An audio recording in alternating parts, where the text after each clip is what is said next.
하나님 말씀 히브리서 13장 14절부터 17절까지 다 같이 읽겠습니다.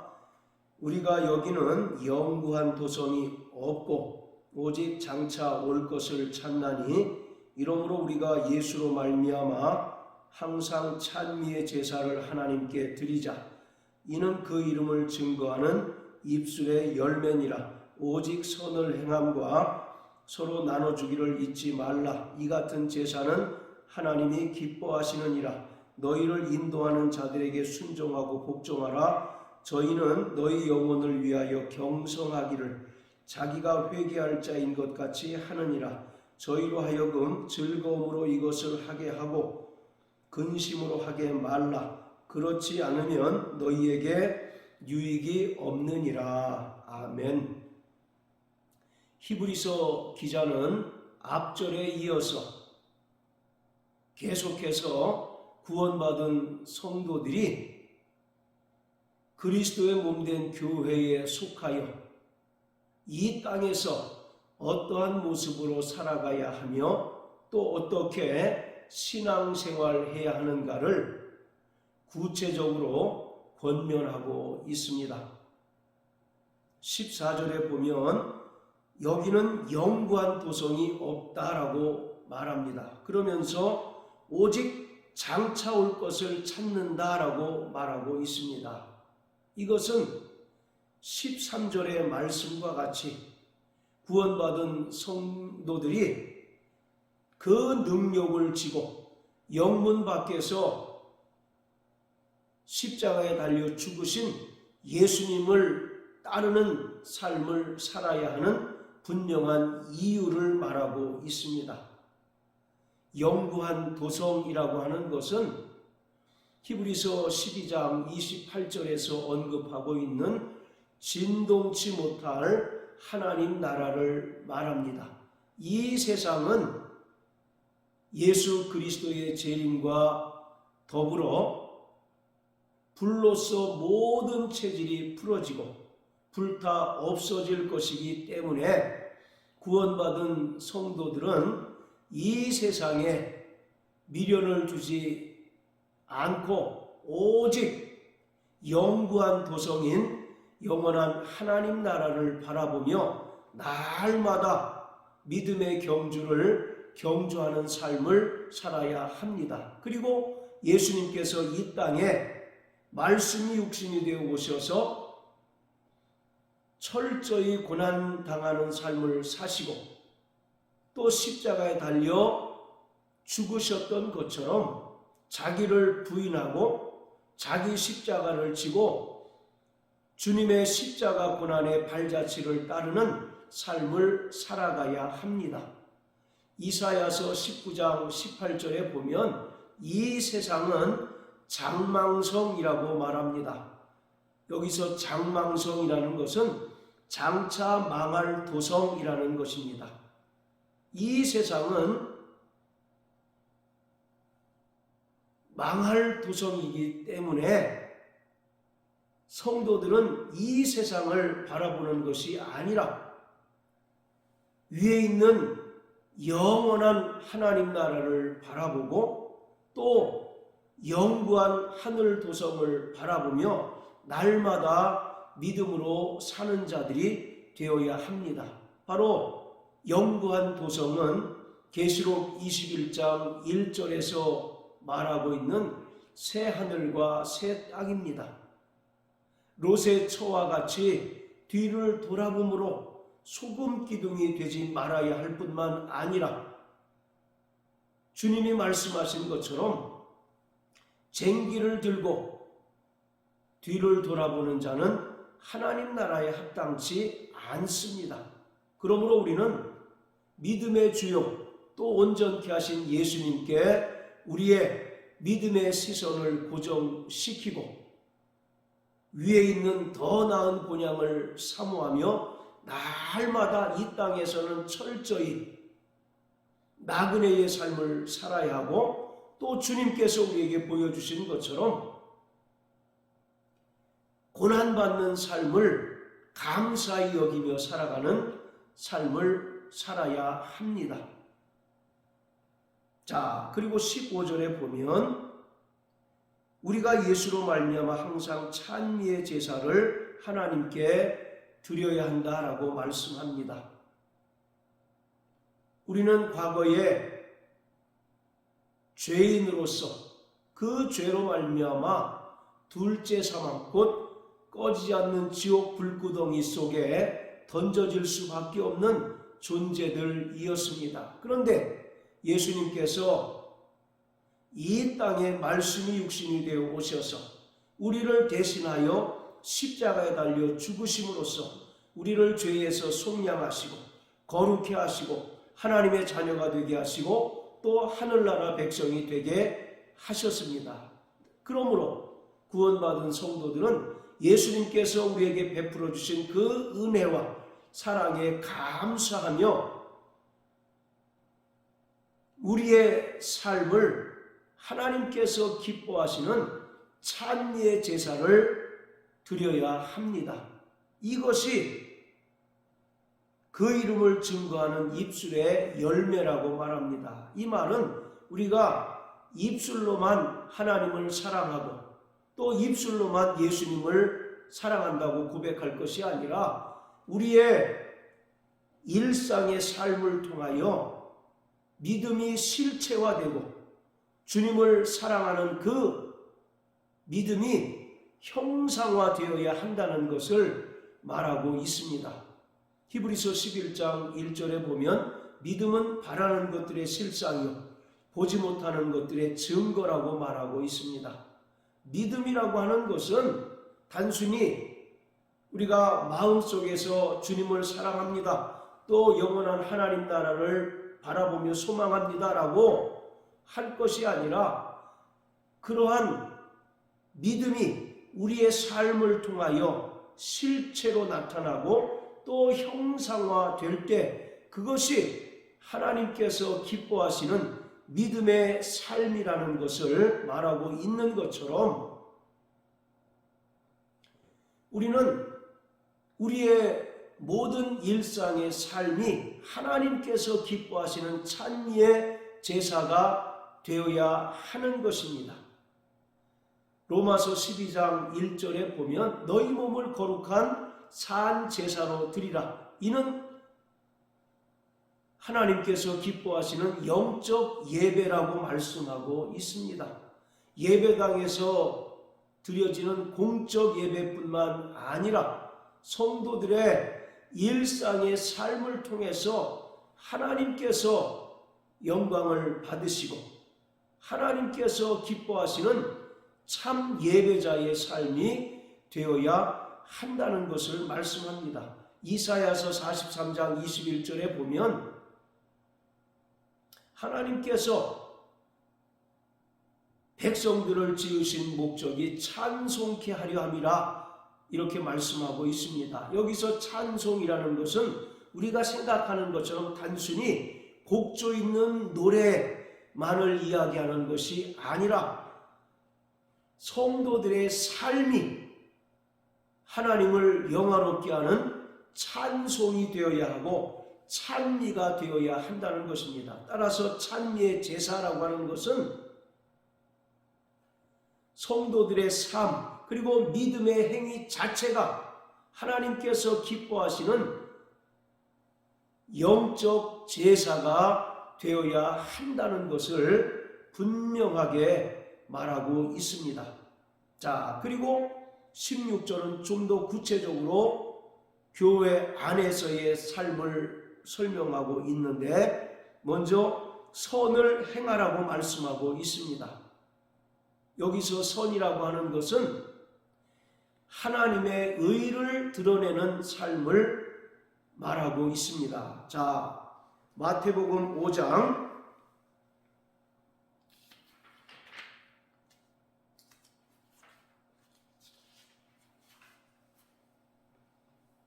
13절부터 16절까지입니다.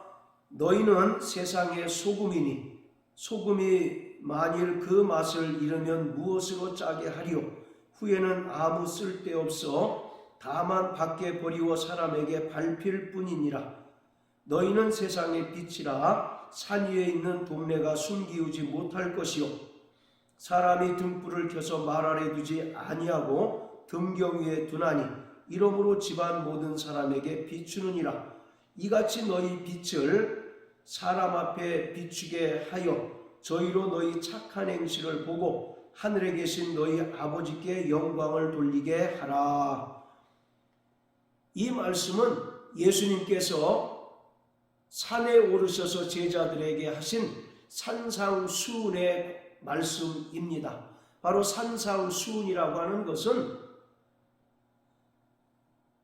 이 땅에서 하나님의 나라를 소유한 하나님의 백성들이 살아가는 삶의 원리 또는 살아가는 삶의 방법을 설명하고 있습니다. 구원받은 성도들은 비록 육체로는 이 땅을 살아가고 있지만 이미 임한 하나님의 나라를 소유한 하나님의 나라 백성입니다. 빌립보서 3장 20절에 보면 오직 우리의 시민권은 하늘에 있다라고 바울이 말한 것처럼 우리는 이미 하늘에 속한 존재요 하나님 나라의 백성이기 때문에 이 땅을 살아가는 동안에도 철저히 이 땅에 속한 백성으로서 살아갈 것이 아니라 하나님 나라 백성으로서의 삶의 원리를 따라 살아가야 합니다. 산상수훈은 주님께서 그것에 대해서 말씀하고 있습니다. 자, 마태복음 5장 16절에 보면 너희 빛을 사람 앞에 비추게 하여 너희 착한 행실을 보고 하늘에 계신 너희 아버지께 영광을 돌리게 하라. 이것이 히브리서 기자가 말하는 선을 행하는 것입니다. 우리는 과거에 어둠에 속한 자들이었는데 생명의 빛으로 오신 예수님으로 말미암아 빛의 자녀가 되었습니다. 그러기에 우리는 당연히 하나님의 생명의 빛을 바라고 하나님의 영광의 빛을 바라야 하는데 그것이 우리의 착한 행실을 통해서 나타나야 한다는 것입니다. 여기서 착한 행실이라는 것은 하나님의 의로우심과 같이 의로운 삶을 말하고 있습니다. 그렇다면 과연 의로운 삶이라고 하는 것은 무엇을 말하고 있는 것일까요? 우리는 우리의 어떤 육체의 행위로서 의로워지려고 노력하는 것이 아니라 바로 착한 행실 또 선을 행하라고 하는 말씀은 철저히 하나님의 은혜만 의지하는 삶을 말하고 있습니다. 철저히 하나님의 은혜만 붙잡고 사는 삶을 말하는 것입니다. 즉 내가 나의 삶의 주인이 아니라 하나님께서 나의 삶의 주인이심을 인정하고 그분의 인도하심을 따라 살아가는 그 삶이 바로 착한 행실이요 선을 행하는 것입니다. 그래서 계시록 19장 7절 8절에 보면 어린 양의 혼인잔치에 관한 이야기가 나오는데 빛나고 깨끗한 세마포를 입은 자들만 혼인잔치에 참여할 수 있습니다. 바로 빛나고 깨끗한 세마포는 성도들의 착한 행실, 옳은 행실이라고 말하고 있습니다.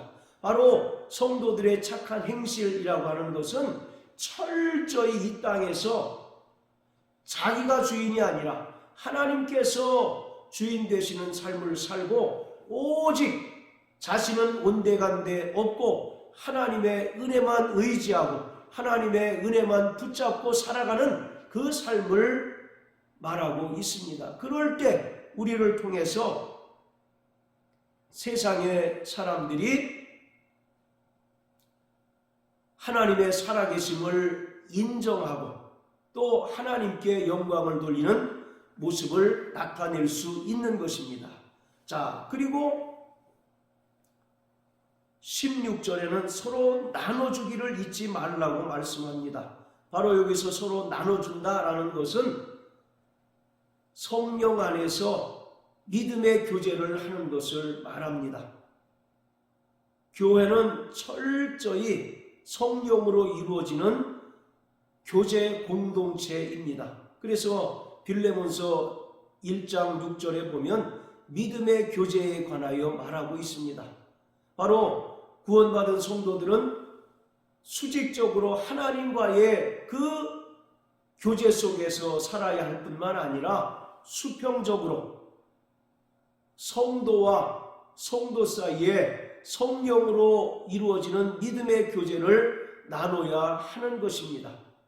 그리고 이 세상을 향하여 믿음의 교제를 통해서 하나님의 선한 영향력을 나타내어야 합니다. 그것이 가장 잘 드러난 교회가 예루살렘 교회였습니다.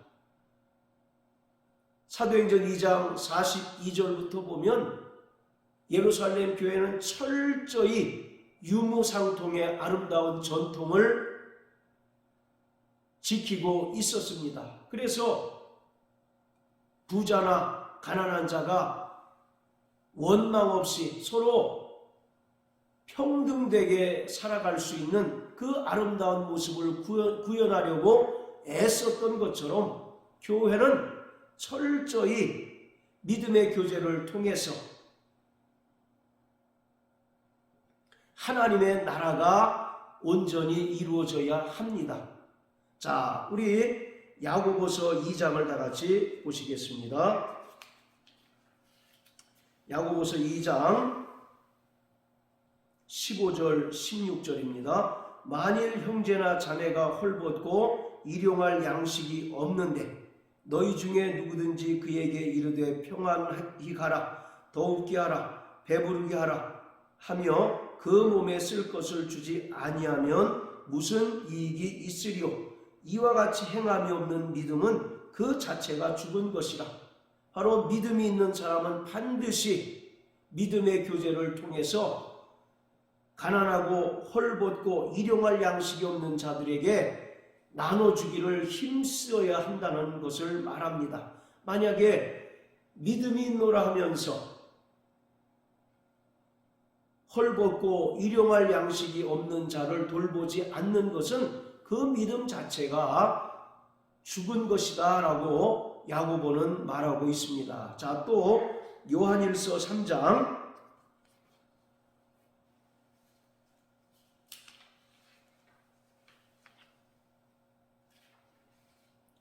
요한일서 3장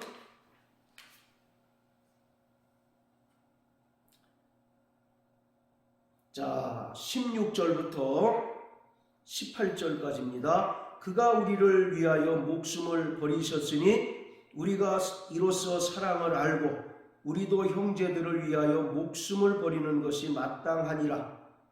누가 이 세상 재물을 가지고 형제의 궁핍함을 보고도 도와줄 마음을 막으면 하나님의 사랑이 어찌 그 속에 거할까 보냐. 자녀들아, 우리가 말과 혀로만 사랑하지 말고 오직 행함과 진실함으로 하자. 이것이 바로 교회 안에서 성도들 사이에 이루어져야 하는 믿음의 교제이고, 또 히브리서 기자는 서로 나눠주기를 힘쓰라고 표현하고 있습니다. 이 세상 재물을 가지고 형제의 궁핍함을 보고도 도와줄 마음을 막으면 그 안에 하나님의 사랑이 없다는 것을 말합니다. 예수님께서 우리를 위하여 자기 목숨을 기꺼이 내어주심으로써 우리를 섬기시고 우리를 구원하셨던 것처럼 구원받은 성도들은 마땅히 교회 안에서 형제와 자매의 궁핍함을 보고 외면하는 자가 아니라 진실함과 정직함으로 또 행함으로 도와주는 자가 되어야 합니다. 그뿐만 아니라 교회는 이 세상을 향하여 믿음의 교제를 통해서 가난하고 헐벗은 자들을 돌아볼 수 있는 그런 믿음이 있어야 하는 것입니다. 자, 그리고 히브리서 13장 7절에 보면 너희를 인도하는 자들에게 순종하고 복종하라고 말씀하고 있습니다. 이것은 7절에서 언급한 것처럼 교회 지도자들에게 순종하고 복종하라는 말씀입니다. 구원받은 성도들은 교회의 권위와 또 교회의 질서에 철저히 순종해야 할 뿐만 아니라 하나님의 말씀을 통해서 성도들을 양육하고 진리로 인도하는 자들에게 순종해야 합니다. 또 복종해야 합니다. 그럴 때 우리에게 큰 영적인 유익이 있습니다. 교회는 사도들과 선지자들의 터 위에 세우심을 입었기 때문에 항상 성령께서 진리의 말씀을 통하여 우리를 양육하고 인도하시는데, 교회의 목회자와 또 지도자들은 성령으로부터 이 일을 위임받은 자입니다. 그렇기 때문에 마땅히 교회의 성도들은 말씀을 전하는 자, 또 양육하고 인도하는 자들에게 순종하고 복종해야 합니다. 저희는 너희 영혼을 위하여 경성하기를 자기가 회개할 자인 것 같이 하느니라. 이것을 한마디로 얘기하면 목회사역이라고 말할 수 있습니다. 목회사역은 주님께서 맡겨주신 양무리를 부지런히 살피고 또 그를 위하여 주님의 심정으로 인도하는 것을 말합니다. 목회자는 주님께서 맡겨주신 양무리를 위하여 열심으로 주님의 양식으로 배부르게 해야 합니다. 그리고 그뿐만 아니라 주님께서 자기에게 맡겨주신 양무리가 주님 앞에 서는 날 부끄러움을 당하지 않도록 날마다 쉬지 않고 그를 위하여 기도하고 또 말씀으로 잘 양육하여 하나님의 자녀로서 온전히 설 수 있도록 지도해야 합니다. 그러므로 구원받은 성도들은 교회의 지도자들과 또 말씀으로 자신을 양육하는 자들에게 철저히 순종하고 복종해야 합니다. 이것은 교회 내에 있는 어떤 영적인 질서를 따르라는 의미이지 결코 또 하나의 계급이나 또 하나의 위계 질서가 결코 아닙니다.